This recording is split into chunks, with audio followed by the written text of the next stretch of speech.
কেন্দ্রীয় ব্যাংকের governor doctor Ahsan H Mansur জানিয়েছেন, ইসলামী ব্যাংকগুলো একীভূত করে বড় দুটি ব্যাংক করা হবে। বলেছেন, দেশের ব্যাংকিং খাতের স্বাস্থ্য ভালো নয়। গত 10 বছরে খাতটিকে অপব্যবহার করা হচ্ছে। পাচার করা অর্থ উদ্ধারে বিদেশি সংস্থার সঙ্গে কাজ করছে কেন্দ্রীয় ব্যাংক। অর্থ পাচারকারীদের জীবন কঠিন করে ফেলা হবে বলেও হুঁশিয়ারি দেন কেন্দ্রীয় ব্যাংকের গভর্নর। গোলাম মইনুল আহসানের রিপোর্ট। ব্যাংকিং খাতে খেলাপি এখন প্রায় 3.5 লাখ কোটি টাকা। বিতরণ করা মোট ঋণের 20.20% খেলাপি। ব্যাংকিং খাতের হতাশাজনক চিত্র ফুটে তুলছে। বিগত সরকার লুটপাটে বেশ কিছু দুর্বল ব্যাংক এখন নিভু। এমন প্রেক্ষাপটে বুধবার রাজধানীতে বিআইবিএম কার্যালয়ে বার্ষিক ব্যাংকিং সম্মেলনে উদ্বোধনী অনুষ্ঠানে কথা বলেন কেন্দ্রীয় ব্যাংক গভর্নর। তুলে ধরেন ব্যাংকিং খাতের দুরবস্থা।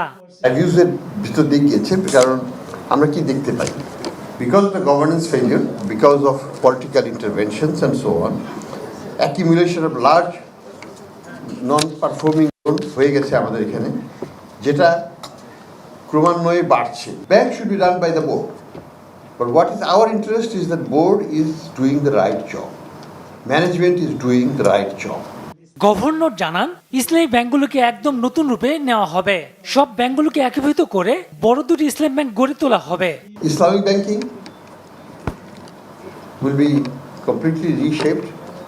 Yes, we have one large Islamic bank and many small Islamic banks, and many of those are in trouble. So we are going to merge many of those and hopefully make two large Islamic banks. এই সময় bank মালিকদের সংগঠন বিএবির chairman Abdullah সরকার বলেন, সাধারণ গ্রাহকদের আস্থা ফেরাতে না পারলে কোনো সহায়তায় কাজ হবে না। Depositor and investor have already lost confidence in the banking sector. Thus, many of the banks are now limping for their survival.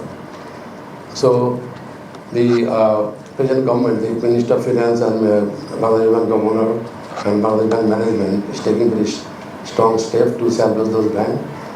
But to salvage them, first of all, now we have to develop the confidence of the depositor. Governor জানান, সব ব্যাংকের অবস্থা খারাপ নয়, তবে যেগুলো খারাপ সেগুলোর অবস্থা বেশ খারাপ। গোলাম মইনুল আহসান, বাংলা ভিশন, ঢাকা।